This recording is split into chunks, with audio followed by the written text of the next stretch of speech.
Welcome back to Spotlight. I'm Reggie Wenker, and I'm here with three members of the Family Support Network.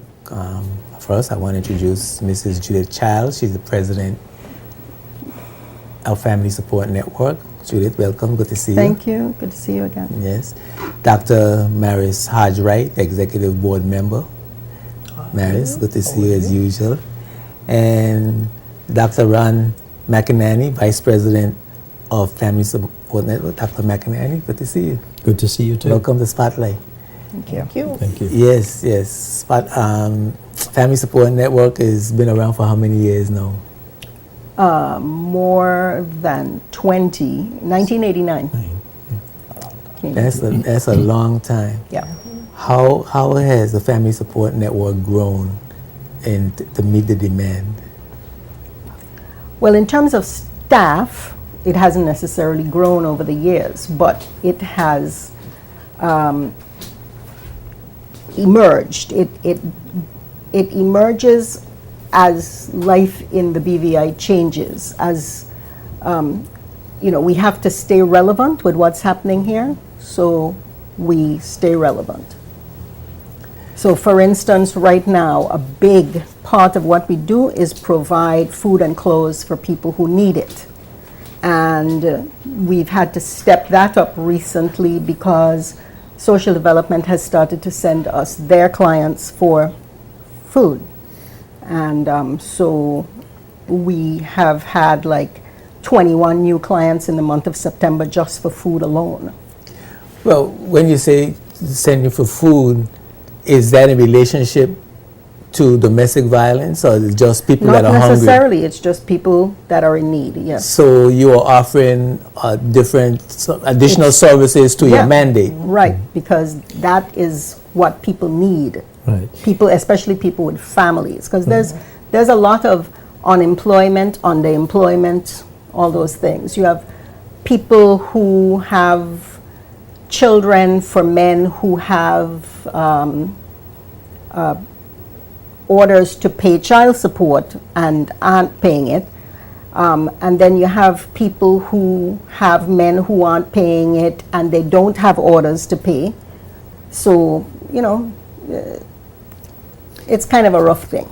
It's important to understand that Family Support Network isn't just an agency that provides services for victims of domestic violence. Yes. It's expanded and grown into offering services for people who are needy for food, as well as counseling services for families who may be having difficulties learning to manage their children, or other problems as well. So it's broad in scope in terms of the goal and purpose. So it has realized its purpose as a family support network, because I remember when it started, it mainly dealt with Victims of domestic violence. The victims of domestic violence, and helping to protect them from further violence and give them shelter, and the spouses and the victims and their children, places to live, places to hide. That's when it started out, but it has expanded into total family services. Yeah, you understand it. I mean, it's Family Support Network. One of the things that families need is to support themselves physically. And if you can't support yourself, if you can't feed your children, you need support. And sometimes you go to other agencies, you have to wait for a committee to meet to decide whether or not to give you a grant. Whereas Family Support, you can go and get a bag of groceries and take home to feed your children that day. So you get immediate support. Once it's there. And where is it located now? It's on Charlwell Street. It's in the Pickering building. It's directly across the street from Ferrara Kearns law firm. Okay, right. So if you were coming up Main Street, you would make the right turn at the restaurant Midtown. So that's where the mosque. Right next to it. Right next to the mosque. So, yeah, those are our neighbors, and they are actually very good neighbors. They're supporters. Okay, that's great. So now, October is Domestic Violence Awareness Month. Right.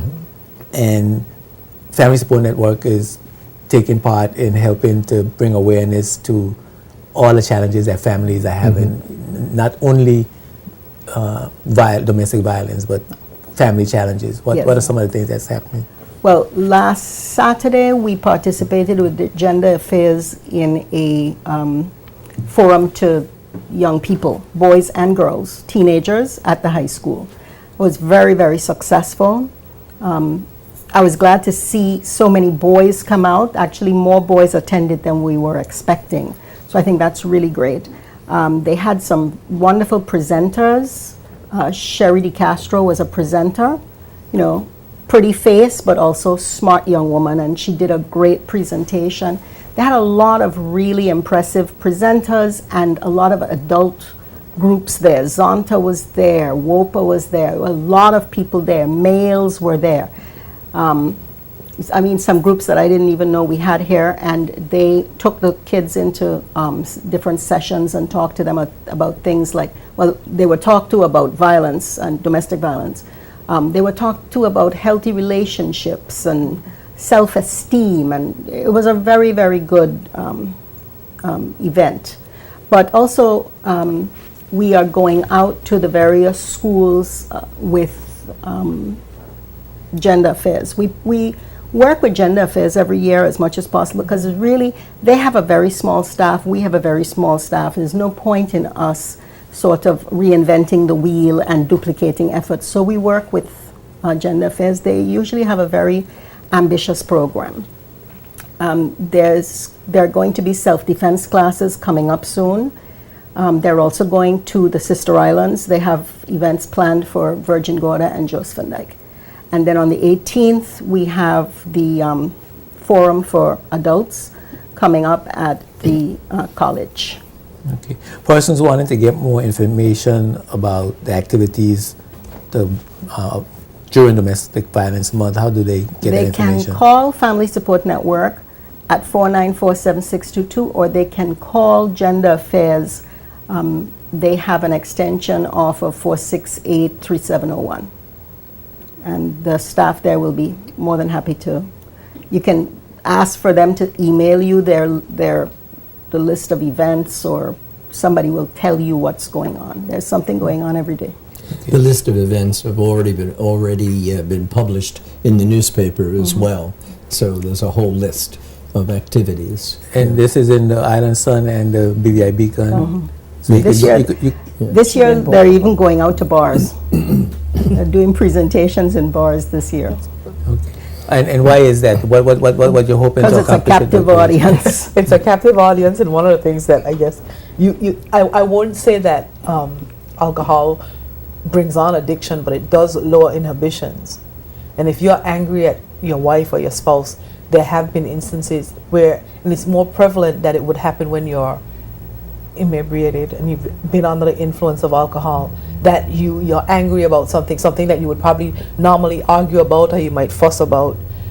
Sometimes you get violent about because all your inhibitions are pretty much lowered.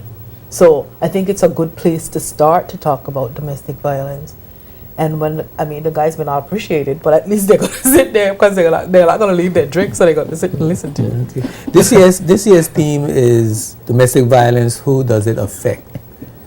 Yes, and you have a list of persons, members of the community that it affects. Who does it affect? Everybody. Everybody. Yeah. How so though? I mean, I'm not the best. I don't have a domestic violence problem. No. How does it affect me? How does it affect you? Yeah. If your daughter grows up, and I guess, well, they're already grown up, and meets a young man whose parents who grew up in a home where there was a culture of domestic violence, then it becomes your problem.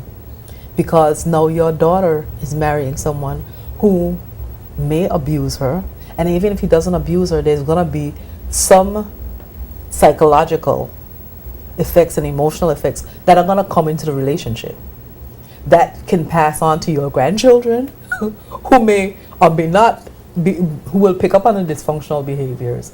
And in another generation, again, you're having it going on. So it affects all of us. We think that if it doesn't happen in my house, it doesn't affect me. but you don't know who your kids are going to marry to. You don't know who you're going to meet in your workplace. You might meet someone who's dealing with domestic violence, and you're working with this person, and you're noticing things, but you don't exactly know why they're behaving that way. A lot of times it has to do with what's going on at home. So it affects all of us. Now, is there a new list of actions that are considered to be domestic violence actions? How do we know? How do we know? I don't want to put it that way, but how do we know when a violent act is committed against us? How do you determine whether something is domestic violence or not? Well, domestic violence can be, doesn't always have to be physical. It can be physical, emotional, financial, sexual. There's various forms of domestic violence. And in homes, it depends upon the structure of the home in terms of how the domestic violence is presented. So we need to be aware that domestic violence isn't just hitting. That's right. So we need to recognize the signs and symptoms. So when you say financial, for example, if I was the sole breadwinner in the house and I withheld money from my spouse because I was angry for some particular reason, that would be considered domestic violence. It can be, yes. Well, they mightn't call it violence, but it's abuse. Abuse. Right. And is there any legal redress for that person in that situation? Well, it was put into the law, the new Domestic Violence Act, as a form of abuse. And your redress is, if you're the woman who is having money withheld, then you're going to have to do something about that, and it's going to have to be legal. So now you're able to go to court and seek redress through the courts because this is now in the law. Right. These forms of abuse, recognized forms of abuse is now in the law, so you have now legal redress. Not paying your child support is a form of abuse. It's not exactly that simple. I mean, realistically, there's a whole process. The person who's being abused that way, she could be working as well as the man in the house, and the man could be controlling both their incomes. So, but the woman really needs to be empowered. That's where the counseling services come into play. If she recognizes that this is not healthy behavior, that this in some way is negatively impacting her, hopefully she can get in touch with someone who can give her the guidance through counseling, and then perhaps help her get connected with the legal system to do something more. Okay, so a person who who thinks that they're being abused or who experience domestic violence, what do they do? If let's just say it's physical violence, so how do you handle that situation as a person in a household who's having those types of experiences? I would say look for help. How do you get help? I mean, what do you go to account? I mean, you come home one night and your husband comes home drunk and he proceeds to beat you up for whatever insecurities he has or whatever suspicions he may have. And what do you do? How do you manage that? And how does the family support network help you to mitigate that type of circumstance? Well, if somebody comes home and beats you up, the first thing I want to say is go to the hospital, seek medical attention. And once you seek medical attention, once the doctor sees that you've been beaten up, if there are bruises and whatever, they are supposed to call the police, who usually comes and takes pictures or whatever, and then there's a legal thing. But beyond that, you should seek emotional help. You should find a counselor. Go to FSN, go to a psychologist if you want to. The situation is that the person needs to reach out, the person needs to ask for help. But if someone were to go to the emergency room because they had been abused in some way, physically, the professionals in the hospital are supposed to report that. case of abuse, whether it's an adult or a child. So there is already a system in place for the person to move on taking some action, because the police would be called. Okay, but there's some protocols were just signed on last week. Well, Those are the new protocols. We've always had protocols for how cases of domestic violence are to be handled. but okay? not really legal protocols, right? I mean, Well, the police if you always had protocols, Yeah. what's the need to have 'Cause the nobody ever signing enforced of them. a protocol? weren't So no, but now they are enforceable. Yes. So okay, so the protocols are there now; they're enforceable. We're gonna take a break for a word from our sponsors. And when we come back, I'd like to give the viewing audience a scenario of a domestic violence situation and how that would be handled, in order to give them a sense of the added safety and the added security and the added protection and the added redress that is provided, if it is provided, by the protocols or by the way you should handle something or conduct yourselves in a domestic violence situation, should you find yourself in that situation. We're going to take a break, and we're going to come right back after these words from our sponsors with more Spotlight. Spotlight is brought to you by the National Bank of the Virgin Islands and CCT Global Communications. Welcome back to Spotlight. I'm having a conversation with members of the Family Support Network, Dr. McInerney, Dr. Maris Hodgwright, and Ms. Judith Charles. Yeah, thank you, Judith. Yes, and we're talking about the Family Support Network and all of the services it provides, and we left off talking about domestic violence in particular, and how some new protocols have just come into place that's going to affect the way people report and the redress that they have. And I wanted to get the audience to get an understanding of how to behave when they find themselves in certain situations, because I think many persons still are afraid to act. Absolutely. And they remain in a situation and continue the cycle of abuse time and time again, and don't know the law, don't realize that there is help, don't even know that the Family Support Network exists and what the services you offer. So take us through a scenario where a husband is beating his wife or is abusing his wife in some way, and she's afraid for her life. What should she do? How does she start to get help? Well, if she has accepted that she is in a domestic violence situation, if she's no longer in denial and she's actually accepted that this is happening to her, if she is not in crisis at the moment, she can go to Family Support Network for help.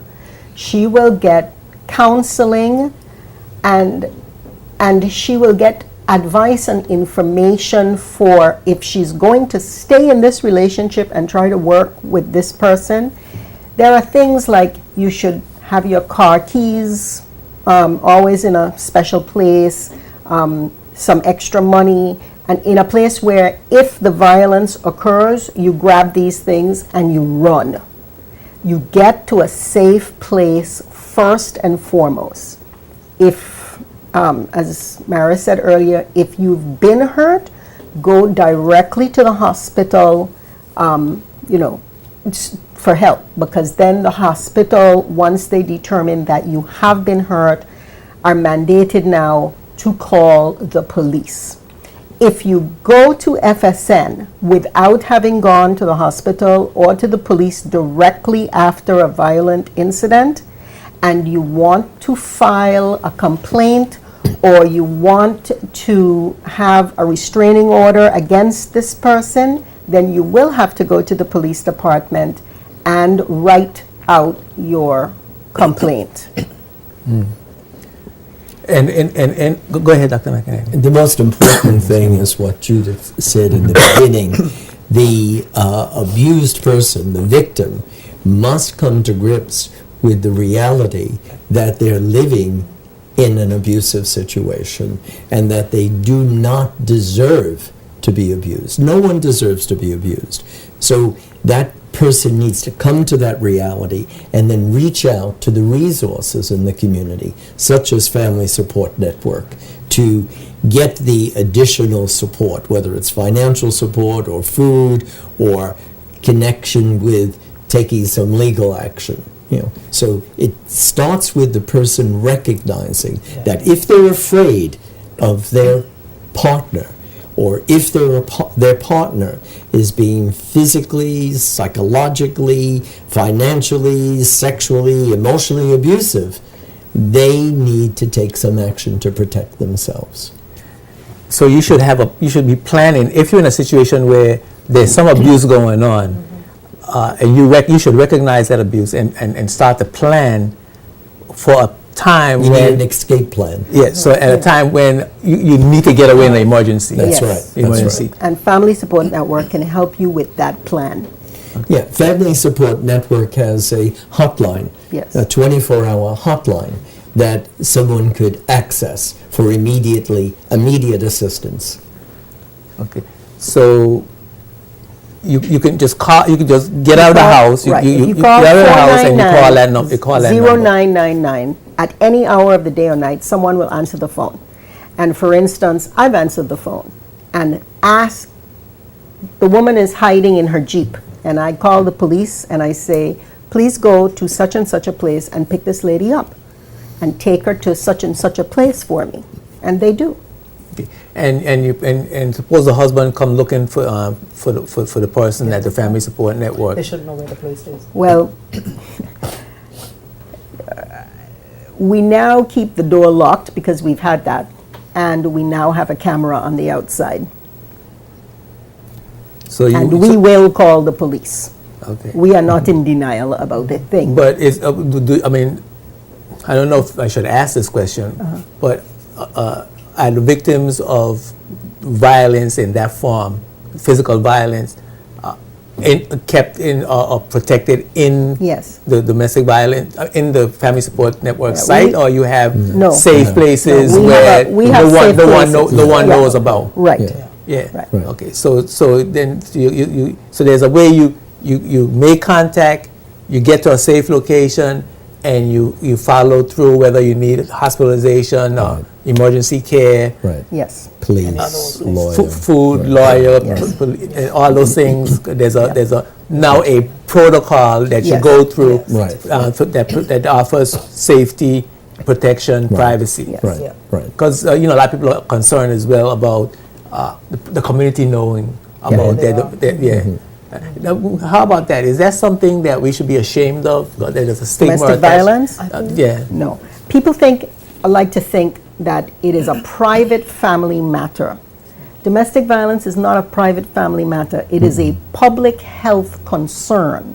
It's a public matter. It affects just about everybody. Okay, I'm sitting in this actually happened. I'm sitting in my office one day working, and I hear shouting downstairs, and I look through my window, and a guy has pulled into a parking spot, dragged a girl out of his car, and is kicking her in her head. She's on the ground, and he's kicking her in her head. Two men are standing right there watching it. One of them is huge. And all he's saying is, stop, stop. And I go to the phone, and I call the police right away, and 2 officers come to the scene. Okay? They took the young lady to the hospital. So I'm saying, it affects everybody. Prior to that incident, I'd never actually seen it up close. Okay, read about it, learned about it, but never actually saw somebody, a big guy over 6 feet tall, kicking a little skinny girl in her head on the ground. Okay. Very often, I'm sorry. Go ahead. Go ahead. I was saying that I think that there is shame a lot of times. The woman who is being abused, there's shame because we live in a community where many times because of the misunderstanding of abuse, people will say to you, well, what did you do to cause him to beat you? Yes. So the woman already feels like maybe I'm doing something or not even the woman, it can be a man also. I have done something that's causing this to happen to me.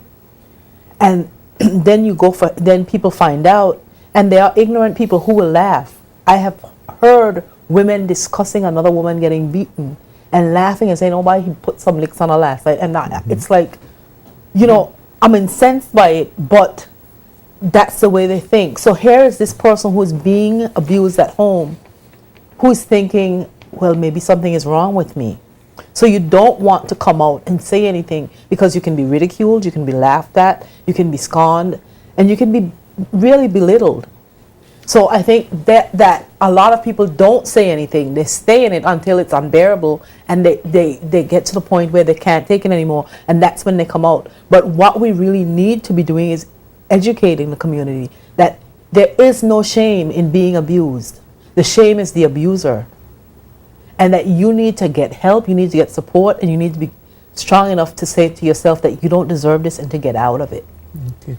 And we as a community need to work with these people to help them to realize that as a community, we are going to support the person who is being abused, because we know that it's not right. Community support is very important, because very often I hear people saying, "Oh, my neighbor, I heard my neighbor beating his wife," or "I heard the woman next door beating her husband or her children." The community needs to be involved also. All of us have a responsibility. If you hear someone being beaten, or there's violence of some sort going on, yelling, screaming, smashing of things, you have the responsibility to call the police, to alert the police that there's something going on next door that needs attention. So we need to be responsible, not just for ourselves, but For the whole community. that's right. Yeah. Now you were saying, Dr. McInerney, there's a forum coming up that the FSN is Yes. sponsoring. And Yes. Can you October 18th. talk to us a little bit about that in the time you have remaining. Okay, October 18th, up at the college, HLSCC. It's a Saturday, of course. It's a half-day program where we want to highlight, well, it's also called domestic violence, who does it impact? And we want to highlight how it's impacting the workplace in particular. Yes. Your bottom line, the efficiency of people, who are being abused and staying off work and stuff like that, but also how it's just generally impacting us as a community. Right. Okay? I mean, for instance, for this year, we have, in addition to 100 new female clients, 16 men. And of those 16 men, 6 came for protection orders. Means they're asking for a legal protection order against a female. Okay? So you can see how things have changed right there. And I don't think that that the 100 females or the 16 males is an indication that domestic violence is growing. I think it is an indication that Family Support Network, Gender Affairs, people involved in this arena are doing a better job of Raising educating the awareness. public, and we're raising awareness. And so people now know that, this is a resource I have, I can go there. I can get help there. So the stigma is dropping off somewhat. Yes, we're really hoping that it is, because it's a lot of work. It's a lot of hard work that a staff of 2 or 3 at Gender Affairs, a staff of 2 at FSN, a small board trying to fit in Family Support Network into their own personal lives is trying to get out there and do all these things. Okay. And persons that need to get help, give the numbers and the contacts they could make Okay, they can call during the day, 494-7622. There's always someone in the office. If it's an emergency, 499-0999. That's 24 hours a day. 24 hours, Right. that's our hotline, Right. 499-0999. And there are people to respond. Yes. Yes. And Yes. so you have a response Somebody, team yeah. that's Yes. ready 24 hours a Right. day. Yes. Right. Okay. Okay. And you're saying that there was more reporting No. Yes. Men are less embarrassed Yes. to report Yes. women That's abuse. Yeah. very important because there are many women in this community, in all communities, that are abusive Yeah. to the men they live with. Yeah. And the men are very often ashamed Yeah. to come forward because they're afraid they're going to be looked down upon, like they're not man enough to handle their woman. And a very interesting thing that's happening is that the courts are sending women to Family Support Network Yes. for anger management. Okay? So the courts are recognizing, because either the woman has been brought to court for hitting or for attacking this man, or they're in court for hitting or attacking someone else, but they're being sent for counseling now. Okay, and some of those women, in counseling, it has come out that they were abused for a period of time, and it sort of came full circle, and now they are the abuser. So you can get your anger to a point where you retaliate. You're no longer afraid, now you're hitting back. Right. That's very dangerous. Okay, so just before we've fallen at 3 o'clock, and I want you to just talk a bit about the forum that's coming up again, who can attend, how you attend. We want everybody to come out. We Where- particularly location. would like people in human resources and employee assistance programs to come out to it. I think it will be very important to them. Dr. McInerney and Dr. Wright are presenters at that program, and I don't know if they can tell you in a few seconds what it is they're going to talk about. Well, basically, what we're going to talk about is the topic, who it affects and the ramifications of that. That it affects, the workplace.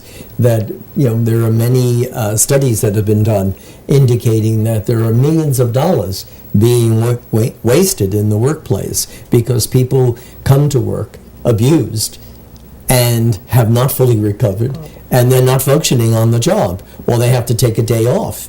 And it impacts children in terms of their ability to attend school and to be able to use the school environment as a learning experience because they're so overwhelmed and frightened from what they're experiencing at home. Oh, we will have a survivor who will make a statement, and we will have a panel discussion, and there will be representatives from the police department, from the Bar Association. I think there's a private psychologist coming to be on that panel as well, and I think Dr. Sylvia Simmons, the Executive Director of Family Support Network, will also appear on that panel. And So the there will be location is opportunity. where? The College, College. HLSCC, And it's on the date? 9 o'clock on Saturday, October 18th. Right. For more information, they can call Gender Affairs, or they can call Family Support Network 494-7622. Dr. McInerney, Dr. Maris Wright, Ms. Judith Charles, thanks for being on Spotlight. Certainly, it's always good to see you. Don't stay away so long. Like, at one point, you guys used to be on the shows all the time. Well, thank you Thank for you very having us, much. and we hope to see you at the forum. Yes? Yes. please come. Yes, Okay, thanks. and invite. Yes. We can take a break for word from our sponsors, and when we come back, we are going to answer the questions. How can you prevent strokes? How can you prevent the debilitating paralysis of strokes? How do you know when you're going to have a stroke or when you're having a stroke? What the symptoms of having a stroke actually are? Spotlight's interview with the BVI Health Service Authorities, Chief of Medical Staff, Dr. Joan Samuel, and HEMA Health of Puerto Rico neurologist, Dr. Ulysses Noble, will shine a light on the extremely important newly launched telestroke service at People's Hospital, and that will answer all of the questions and much more. Keep it locked right here to Spotlight. We'll be right back after these words from our sponsors. Spotlight is brought to you by the National Bank of the Virgin Islands and CCT Global Communications.